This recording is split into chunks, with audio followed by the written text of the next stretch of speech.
এখন হলো aromatic hydrocarbon বা যৌগ হওয়ার শর্ত নিয়ে আমরা আলোচনা করব। তাহলে অ্যারোমেটিক হাইড্রোকার্বন বা যৌগ হওয়ার শর্ত মধ্যে প্রথমটি হলো সমতলীয় যৌগ হইতে হবে। তাহলে সমতলীয় যৌগ বা প্ল্যানার কম্পাউন্ড বলতে আসলে আমরা কি বুঝি? তাহলে যে সকল যৌগের সকল পরমাণু একই তলে বা সমতলে থাকে, অর্থাৎ উঁচু নিচু অবস্থায় থাকে না, তাই সমতলীয় যৌগ বা প্ল্যানার কম্পাউন্ড। তাহলে এটা বলতে আসলে কি বুঝি? তাহলে উদাহরণ হিসেবে ধরতে পারি একটি সমতল ভূমি, যেমন এটা সমতল ভূমি। এই সমতল ভূমির মধ্যে যদি আমরা একই আকৃতির মার্বেল বল রাখি, যেমন এখানে যদি আমরা সমতল ভূমি কল্পনা করি এবং এখানে যদি একই আকৃতির মার্বেল আমরা ধরে নেই, তাহলে দেখা যাচ্ছে এদের উচ্চতা একই রকম, অর্থাৎ একই বরাবর আছে।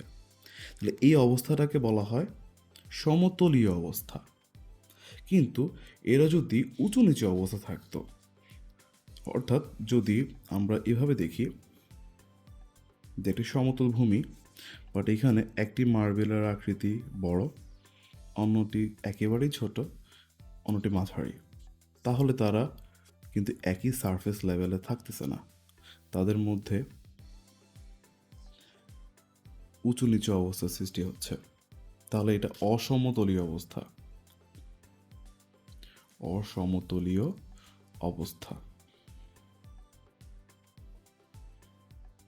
তাহলে একই সমতলে যদি একটি যৌগের অণুগুলোকে রাখা হয় বা পরমাণুগুলোকে রাখা হয় এবং তারা যদি একই বরাবর থাকে, তাদের মধ্যে যদি উঁচু নিচু অবস্থা না থাকে, তখন ওই ধরনের যৌগকে বলা হয় প্ল্যানার যৌগ। আর কোনো যৌগের পরমাণু সমূহ যদি সমতল বরাবর রাখলে তাদের মধ্যে উঁচু নিচু অবস্থা সৃষ্টি হয়, তখন তাকে বলা হয় অসমতলীয় যৌগ। এখানে আমরা দুটি উদাহরণ দেখার চেষ্টা করেছি। প্রথম হলো বেনজিন, এবং এখানে বলা হয়েছে বেনজিন সমতলীয়। কেন সমতলীয়? প্রথম হলো বেনজিন চক্রটা আমরা এঁকেছি, আমি এখানে আরেকবার এঁকে দেখাই, তাহলে স্পেসিফিকলি বোঝা যাবে। আমরা জানি বেনজিন 6টি কার্বন দ্বারা গঠিত। কার্বনের যোজ্যতা স্তরের ইলেকট্রন 4টি, অর্থাৎ 4টা বন্ড ক্রিয়েট করতে পারে। তার হাত 4টা ধরি আমরা, বন্ডগুলো আগে দিয়ে দিই। প্রত্যেক কার্বন 2টো করে বন্ড দেখাচ্ছে, তাহলে আরও 2টো রয়ে গেছে। বেনজিনের মধ্যে আমরা জানি এক ঘর পর পর দ্বিবন্ধন হয়, তাহলে এখানে দ্বিবন্ধন, তাহলে এই ঘরে হবে না, এখানে দ্বিবন্ধন এবং এখানে দ্বিবন্ধন। কেন এক ঘর পর পর হয় এবং এটাকে আসলে কি বলে একটু পর আমরা বুঝবো, আপাতত আমরা ধরে নিই আমরা যেটা বেসিক জানি। তাহলে এই কার্বনের এখানে একটা হাত এবং এখানে 2টো হাত, মোট 3টা হাত গেল। তাহলে আরও একটা বন্ড বা হাত তার আছে, তাহলে প্রত্যেক কার্বনে দেখা যাচ্ছে ইন্ডিভিজুয়াল 3টি করে হাত চলে গেছে, তাহলে তার আরও একটি হাত রয়ে যায়। তাহলে প্রত্যেকটা হাতে এখন আমরা হাইড্রোজেন দিয়ে দিতে পারি।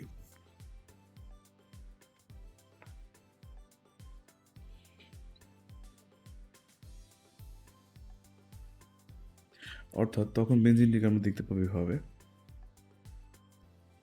CH CH।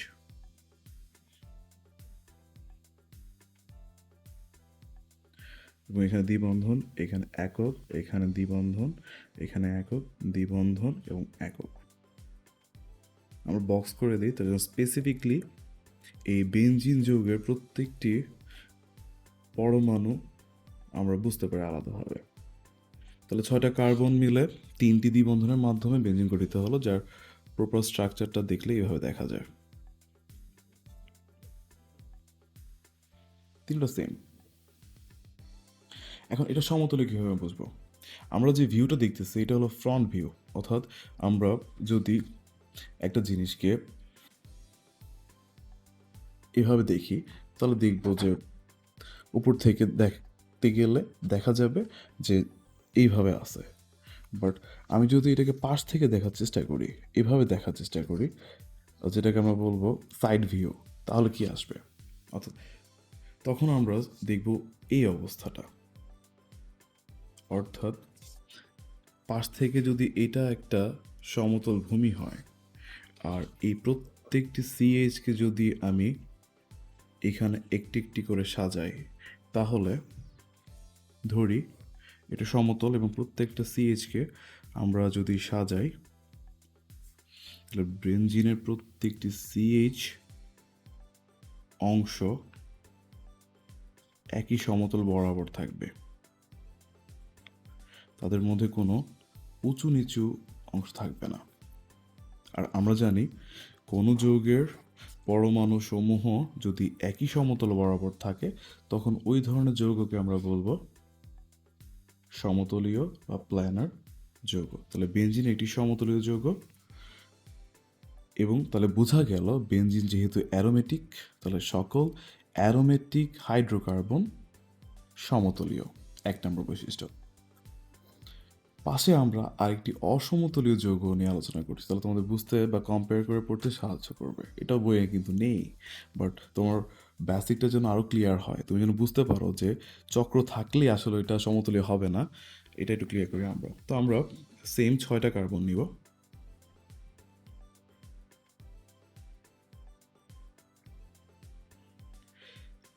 প্রত্যেকটা কার্বনের মধ্যে আমরা একটি করে বন্ধন দিয়ে দিব। ওকে, এখানে আমরা দ্বিবন্ধন ব্যবহার করব না। তাহলে কার্বনে যে দুটো হাত চলে গেছে, তাহলে আরও দুটো করে হাত থাকে প্রত্যেকটিতে, দুটো হাতে দুটো করে হাইড্রোজেন আমরা দিয়ে দিব। তাহলে এখানে হবে CH2, এখানেও CH2, এখানেও CH2, এখানেও CH2। অর্থাৎ আমরা এখানে একটি চক্র পেলাম যেখানে দ্বিবন্ধন নেই, প্রত্যেকটি একক বন্ধন, এবং এই একক বন্ধনের মধ্যে আমরা 6টি CH2 পেয়েছি। তাহলে যদি আমরা দেখি এইটা এবং এটার মধ্যে তেমন পার্থক্য নেই দ্বিবন্ধন ছাড়া, এবং প্রত্যেকটাতে হাইড্রোজেন একটা বাড়তি আছে। বাট দেখলে মনে হয় তাহলে এটাও কি হবে, সমতলই হবে। কিন্তু এটা তো আমাদের উপর থেকে দেখা। যদি এটাকে আমরা পাশ থেকে দেখি বা সাইড থেকে দেখি, এটি সমতল বরাবর দেখার চেষ্টা করি যে প্রত্যেকটি CH2 কী অবস্থায় আছে, তাহলে আমরা দেখব CH2 একটা অণু এভাবে থাকবে। এটা কাল্পনিক, আসলে সবগুলো যেভাবে থাকে এমন না, আরেকটু উঁচু আরেকটু নিচু হতে পারে। তুমি কল্পনার জন্য মেনে নাও যে এতটুকু উঁচু হচ্ছে, এটা বেশি হতে পারে কমও হতে পারে, বাট উঁচু নিচু হবে এটা শিওর। তারপর এটা এভাবে আছে, অর্থাৎ মনে হচ্ছে একটা রেল গাড়ি অ্যাক্সিডেন্ট ঘটছে, এক একটা বগি উল্টে আছে। তো এটা আরও সুন্দরভাবে আসলে এখানে দেখা যায়, আমি নোট করেছি। ও, খুব ইম্পর্টেন্ট বিষয়, যে শিটগুলো আমি ব্যবহার করতেছি এগুলো আসলে বই আকারে আমরা বের করবো আমাদের বেসিক ফোর্স থেকে। আপাতত এটা আমরা কাউকে দিচ্ছি না, প্রিন্টেড ভার্সন শুধুমাত্র যারা কোর্স করবে তারাই পাবে, এবং পরবর্তী হয়তো আমরা বিক্রির জন্য অ্যাভেলেবেল করবো, বাট আপাতত এটা শুধুমাত্র যারা কোর্স করবে তাদেরকে দেওয়া হবে। তো enrol our courses, be with basic force. চলে যাই মেইন টপিকে। তাহলে দেখা যাচ্ছে যে এই যে CH2 প্রত্যেকটি অণু, এদের মধ্যে সমতলীয় অবস্থা দেখা যাচ্ছে না, কোথাও উঁচু অবস্থা কোথাও নিচু অবস্থা। তাহলে উপর থেকে দেখা গেল দোনোটা যোগ একই রকম, বাট আমরা যে পাশ থেকে দেখি তাহলে সমতলের সাথে কম্পেয়ার করলে বেনজিনের মধ্যে একই সমতলে প্রত্যেকটি পরমাণু বা অণু দেখা যাচ্ছে, কিন্তু এই যৌগ যার নাম হলো সাইক্লোহ্যাক্সেন, কেন হ্যাক্সেন একটু পরে বলতেছি, তার নাম সাইক্লোহ্যাক্সেন, তার প্রত্যেকটি CH2 অণু যার মধ্যে কার্বন এবং হাইড্রোজেন পরমাণু রয়েছে তাদের একই সমতলে কম্পেয়ার করলে আসলে উঁচু নিচু অবস্থা পাওয়া যায়, সমতলীয় অবস্থা পাওয়া যায় না। এই কারণে এটি অসমতলীয় যৌগ, যাকে বেনজিনের সাথে উপর থেকে কম্পেয়ার করলে একই রকম দেখলেও পাশ থেকে কম্পেয়ার করলে পারফেক্টলি বোঝা যায়। এখন একটু টিপস দিয়ে রাখি আমাদের MCQর জন্য, খুব ইম্পর্টেন্ট। MCQর জন্য কি টিপস, আমরা কিভাবে সব যৌগ তো মুখস্থ করতে পারবো না, আমরা কিভাবে বুঝবো যে একটা যৌগ অ্যারোমেটিক একটা যৌগ অ্যালিফেটিক, চক্র থাকলেই সবচেয়ে ইম্পর্টেন্ট বিষয় হলো যদি তোমাকে অপশনের মধ্যে সাইক্লো শব্দটা থাকে, সাইক্লো এই শব্দটা থাকে, যে সাইক্লো শব্দযুক্ত যে কোনো চাকরিক যৌগ অ্যালিফ্যাটিক, অ্যারোমেটিক হবে না, অ্যালিফ্যাটিক। কারণ অ্যারোমেটিকের ক্ষেত্রে স্পেসিফিক নাম থাকে, যেমন আমাদের এখানে বেনজিন বলা হয়েছে, আমরা সামনে অ্যানথ্রাসিন পাবো, অথবা আমরা পাবো হলো ন্যাপথালিন, আমরা পাবো ফ্যানল, আমরা পাবো টলুইন, অর্থাৎ স্পেসিফিক নাম আছে। বাট যারা চক্র কিন্তু অ্যারোমেটিকের না অ্যালিফেটিকের, তাদের ক্ষেত্রে স্পেসিফিক নাম দেওয়া হয় না, তাদের কার্বন সংখ্যা অনুযায়ী নাম দেওয়া হয় এবং তার আগে সাইক্লো শব্দটা উল্লেখ থাকে। যেমন আমাদের একটু আগে আমরা যে CH2 দিয়ে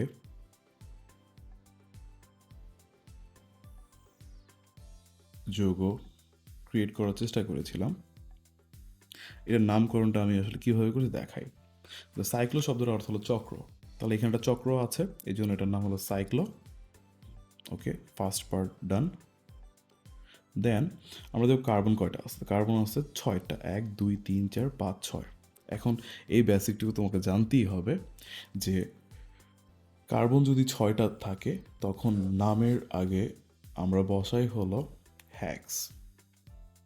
যারা এই ব্যাপারটা জানো না তারা অবশ্যই আমার আগের ভিডিওগুলো দেখবে, ওইখানে স্পেসিফিকলি বলা আছে কিভাবে কার্বন সংখ্যা নামকে চেঞ্জ করে এবং এটা কিভাবে প্রত্যেকটি হাইড্রোকার্বন বা জৈব যৌগকে প্রভাবিত করে নামকরণের ক্ষেত্রে। এটার ইন্টারন্যাশনাল উদ্ভূত অনেক ধরনের নাম হয়, তো ওগুলো আমরা আগের ভিডিওতে কভার করেছি। সো 6 কার্বনের নাম যেহেতু হ্যাক্স, ব্রাজিলের মিশন হ্যাক্সা, ওরা কাপ যদিও নিতে পারে না, যাই হোক, তো ওই শব্দটা এসেছিল হ্যাক্স থেকে। এবং যেহেতু একক বন্ধন, আমরা জানি একক বন্ধন যদি থাকে হাইড্রোকার্বনে সেটা হলো অ্যালকেন, আর অ্যালকেনের নামের শেষে অ্যান যুক্ত হয়, তাহলে আমরা পাবো হ্যাক্সেন। তাহলে চক্রের জন্য সাইক্লো এবং 6 কার্বন বিশিষ্ট অ্যালকেন হওয়ার জন্য হ্যাক্সেন, তাহলে এর নাম হলো সাইক্লোহ্যাক্সেন। এভাবে আমরা বুঝতে পারবো সাইক্লো শব্দ থাকলে এটা অ্যালিফেটিক এবং এটার নামকরণ এভাবে হবে, চক্রের উপর তারপর কার্বন সংখ্যা দিয়ে। আর অ্যারোমেটিক হলে তাদের আগে সাইক্লো থাকবে না, স্পেসিফিক নাম থাকবে। ঠিক আছে, তো এমসিকিউতে তোমাকে অপশন দিলে তুমি বুঝে যাবে কোনটা অ্যারোমেটিক কোনটা অ্যালিফেটিক। আচ্ছা, তাহলে আমরা প্রথম বৈশিষ্ট্য বুঝে ফেললাম অ্যারোমেটিক হাইড্রোকার্বন হওয়ার, সেটা হলো সমতুল্য যৌগ। তাহলে আরেকবার আমরা বলে ফেলি, তাহলে যে সকল যৌগের প্রত্যেকটি অনুপরমাণু একই সমতলে থাকে, যাদের মতো উঁচু নিচু অবস্থা থাকবে না, তারাই হলো কি সমতুল্য যৌগ। এবং এই ক্ষেত্রে মনে রাখতে হবে আমাদের, যে আমরা এখানে বলে দিচ্ছি, আমাদের মনে রাখতে হবে অ্যারোমেটিক যৌগ মূলত সমতলীয় বা প্ল্যানার, অর্থাৎ সকল অ্যারোমেটিক যৌগ সমতলীয় হবে। তুমি যদি তোমাকে বলা হয় এটা অ্যারোমেটিক, তুমি বুঝে নিবে এটা সমতলীয়। আর অ্যালিসাইক্লিক, তাহলে এখানে একটা শব্দ অ্যালিসাইক্লিক, আসলে অ্যালিসাইক্লিক অথবা অ্যালিফেটিক চাক্রিক একই কথা। সাইক্লিক বা সাইক্লো অথবা রিং এই শব্দগুলো চক্রকে বোঝায়, আর অ্যালি শব্দটা দিয়ে বোঝায় হলো অ্যালিফ্যাটিক। তাহলে অ্যালিফেটিক চাক্রিক যৌগকে সংক্ষেপে আমরা অ্যালিসাইক্লিক বলি। এটি একটু আগে যে আমরা দেখলাম আমাদের যে সাইক্লোহ্যাক্সেন, এটা আসলে একটা অ্যালিফেটিক যৌগ এবং এটা একটা চক্র বা সাইক্লো আছে, এই জন্য সংক্ষেপে এই ধরনের যৌগে বলা হয় অ্যালিসাইক্লিক। তাহলে অ্যালিসাইক্লিক মূলত হলো অ্যালিফেটিকের চক্র যুক্ত যৌগ। তাহলে অ্যালিফেটিকের চক্রযুক্ত যৌগ অথবা অ্যালিসাইক্লিক যৌগ সবসময় অসমতলীয় হবে, আর অ্যারোমেটিকের যৌগ সবসময় সমতলীয় হবে। ক্লিয়ার? এমসিকিউর জন্য খুব ইম্পর্টেন্ট। এখন আমরা খুব ডেপথ নিয়ে আলোচনা করব যে এই জিনিসগুলো কিভাবে একটা অ্যারোমেটিক যৌগের বৈশিষ্ট্যের মধ্যে চলে আসে, যেটাকে আমরা বলি অ্যারোমেটিসিটি। বিভিন্ন ধরনের প্ল্যাটফর্মে তোমরা দেখবে শব্দটা শুনবা, বইয়ের মধ্যে উল্লেখ নেই। তাহলে অ্যারোমেটিসিটি বলতে কী বোঝায়? অ্যারোমেটিক যৌগের যে বৈশিষ্ট্যগুলো, এদের প্রত্যেকটিকে আমরা মূলত অ্যারোমেটিসিটি বলি। তাহলে প্ল্যানার বা সমতলীয় আকৃতি ছাড়া অ্যারোমেটিক ধর্ম প্রদর্শন সম্ভব নয়। এই যে অ্যারোমেটিক ধর্ম, এটাই অ্যারোমেটিসিটি। কারণ যৌগ প্ল্যানার বা সমতলীয় হলে ইলেকট্রন রিপালশন বা বিকর্ষণ সর্বোচ্চ কম হবে। খুব গুরুত্বপূর্ণ বিষয়। দেখো, আমরা জানি সমযোজী যৌগের মধ্যে কমপক্ষে একটি বন্ধন হতে হলে দুটো ইলেকট্রন শেয়ারের মাধ্যমে হতে হয়। আমরা একটু আগে যে যৌগগুলো দেখছি, যদি আমরা বেঞ্জিনি ধরি, বেঞ্জিনের মধ্যে দ্বিবন্ধন, একক বন্ধন, দেন দ্বিবন্ধন, একক বন্ধন, দ্বিবন্ধন, একক বন্ধন এবং সিএইচ যদি আমরা দিয়ে দিই, তাহলে একক বন্ধনগুলোকে আমরা বলবো সিগমা এবং দ্বিবন্ধন যাদের মধ্যে থাকবে তাদেরকে আমরা বলবো পাই, আমরা বলবো পাই বন্ধন। তাহলে যেটা একক এটাকে বলা হবে সিগমা এবং যেটা দ্বিবন্ধন তাকে বলা হবে পাই বন্ধন। এখন এই সিগমা বন্ধন এবং পাই বন্ধন মূলত আমাদের খুব পরিচিত একটা বন্ধন, সেটা হলো কোভ্যালেন্ট বা সমযোজী বন্ধন। কি মজার বিষয়, অর্থাৎ সমযোজী বন্ধনের বিশেষ একটি প্রকারভেদ হলো এই পাই বন্ধন এবং সিগমা বন্ধন। That's it. তাহলে এখন আরেকটু ক্লিয়ার হয় ব্যাপারটা। এবং সমযোজী বন্ধন কিভাবে হয়? দুটি অধাতুর মধ্যে ইলেকট্রন শেয়ারের মাধ্যমে, অর্থাৎ এখান থেকে একটি ইলেকট্রন যাবে এবং এখান থেকে ইলেকট্রন যাবে এবং দুইজনের মাঝে বসবে। বসার পর এই দুটো ইলেকট্রন এই পরমাণু ইউজ করতে পারবে, এই দুটো ইলেকট্রন এই পরমাণু ইউজ করতে পারবে। এভাবে শেয়ারের মাধ্যমে যে বন্ধন গঠিত হবে ওই বন্ধনটাকে আমরা বলবো হলো সমযোজী বন্ধন। এইটা আমরা জানি। এখন এই সমযোজী বন্ধন যদি একটা গঠন করতে হয় কমপক্ষে দুটো ইলেকট্রন লাগে। ক্লিয়ার? এখন আমরা জানি ইলেকট্রন ঋণাত্মক চার্জ বা আধান বিশিষ্ট, আর সমধর্মী আধান পরস্পর কি করে? বিকর্ষণ করে, রিপালশন। তাহলে বিকর্ষণ যদি করে তাহলে তারা দুই দিকে চলে যাওয়ার চেষ্টা করবে না। এই জন্য একজোড়া ইলেকট্রন এমন একটা স্টেবল অবস্থায় থাকার চেষ্টা করে বা এমন একটা কোণ তৈরি করার চেষ্টা করে যেন তাদের মধ্যবর্তী বিকর্ষণ বা রিপালশন সর্বনিম্ন হয়, সবচেয়ে কম হয়। তাহলে যৌগটা এই যে স্ট্রাকচার আমরা দেখতেছি এটা ভাঙবে না, এটা স্টেবল হবে। দেখো, কল্পনা করো যদি একটা পরিবারের মধ্যে যে ভাইয়েরা থাকে তাদের মধ্যে যদি বিকর্ষণ বা ঝগড়াঝাটি হয় তাহলে পরিবারটা ভেঙে যাওয়ার সম্ভাবনা থাকে। বা তাদের মধ্যে যদি এমন একটা অবস্থা ক্রিয়েট করা হয় যে না, তাদের দেখা সাক্ষাৎ খুবই কম হচ্ছে, একটা নির্দিষ্ট দূরত্ব রাখা হচ্ছে, ঝগড়াঝাটি কম, তাহলে এখানে অ্যাটলিস্ট আকর্ষণ না থাকলেও ঝগড়াঝাটির কারণে, বিকর্ষণের কারণে ভেঙে যাবে না। এই জন্য একই আধান বিশিষ্ট দুটি ইলেকট্রনকে এমন একটা অবস্থায় রাখতে হবে, এমন একটা কোণে রাখতে হয় যেন তাদের মধ্যবর্তী বিকর্ষণ সবচেয়ে কী হয়? কম হয়। এবং কম হওয়ার কারণে ওই যৌগের স্ট্রাকচারটা স্টেবল হয়, স্থায়িত্ব পায়। এখন এই স্থায়িত্বপ্রাপ্ত হওয়ার জন্য আমার কি হইতে হবে? ইলেকট্রনের মধ্যে বিকর্ষণ বা রিপালশন হইতে হবে কম। অর্থাৎ তাদের বন্ধনের মধ্যে যে দুটো ইলেকট্রন থাকবে বা পুরো যৌগের মধ্যে যতগুলো ইলেকট্রন থাকবে তাদের এমন একটা কোণে, এমন একটা অবস্থা রাখতে হবে যেন বিকর্ষণ বা রিপালশন হয় কম, যেন যৌগটা স্টেবল হয়। এবং এই স্টেবিলিটি বা ইলেকট্রনগুলোকে কম বিকর্ষণের জন্য সবথেকে উপযোগী অবস্থায় হলো সমতলীয় অবস্থা রাখা। অর্থাৎ আমরা যদি সমতলীয় অবস্থায় প্রত্যেকটি পরমাণু অণুকে রাখি, তাদের মধ্যবর্তী বন্ধনে যে ইলেকট্রনগুলো তাদের মধ্যে সব থেকে কম বিকর্ষণ হবে এবং স্ট্রাকচারটা স্টেবল বা স্থায়িত্ব পাবে বেশি। এবং এই স্থায়িত্ব কিন্তু সমযোজী অ্যারোমেটিক হাইড্রোকার্বনের একটা গুরুত্বপূর্ণ বৈশিষ্ট্য। এরা আনইউজুয়াল বা অস্বাভাবিক রকমের স্থায়িত্ব। ইভেন তারা দ্রুত বিক্রিয়া দেয় না, তারা প্রতিস্থাপন বিক্রিয়া দেয়, অর্থাৎ কারোর সাথে সরাসরি যুক্ত হয় না, অন্য কোনো কেউ এসে তাদের কোনো একটা পরমাণুকে প্রতিস্থাপিত করে, বাকি স্ট্রাকচার সেম থাকে, এতটা স্টেবল। এবং স্ট্যাবিলিটি পায় কিসের কারণে? এই সমতলী হওয়ার কারণে। তাহলে খুবই গুরুত্বপূর্ণ একটা কথা। তাহলে পরীক্ষায় কিন্তু এতগুলো তুমি লিখতে পারবো না, দরকার নেই লেখার, বাট তোমার এই বেসিকটা তোমাকে সারা জীবন পরবর্তী যে কোনো প্রশ্ন লেখার আগে কনফিডেন্স দিবে যে তুমি ব্যাপারটা জানো। আসলে সমতুল্য মুখস্থ বিষয় না, এটা বোঝার বিষয় ছিল।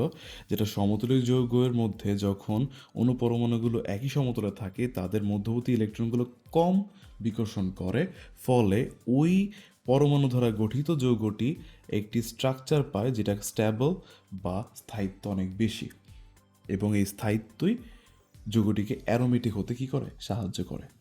ক্লিয়ার ব্যাপারটা? তো এই জিনিসটাই আমরা এখানে লিখে দিছে, পুরো ব্যাপারটা এখানে লেখা আছে, আমি যা বললাম এখানে এই কথাগুলো লেখা আছে। তাহলে দ্বিতীয় বৈশিষ্ট্য আমরা এখানে চলে আসলাম যে অতিরিক্ত স্থিতিশীলতা বা স্থায়িত্ব বা আনইউজুয়াল স্ট্যাবিলিটি, যেটা নিয়ে এতক্ষণ কথা বললাম আমরা, যেটা সরাসরি সম্পর্কিত কিসের সাথে, আমাদের প্ল্যানার বা সমতুল্য যৌগের সাথে। তাহলে সমতুল্য হইলে একই সমতলে থাকে, ইলেকট্রন বিকর্ষণ কম হয়, স্ট্যাবিলিটি বেড়ে যায়, এবং দ্বিতীয় শর্ত আমরা পেয়ে যাই। এবার তৃতীয়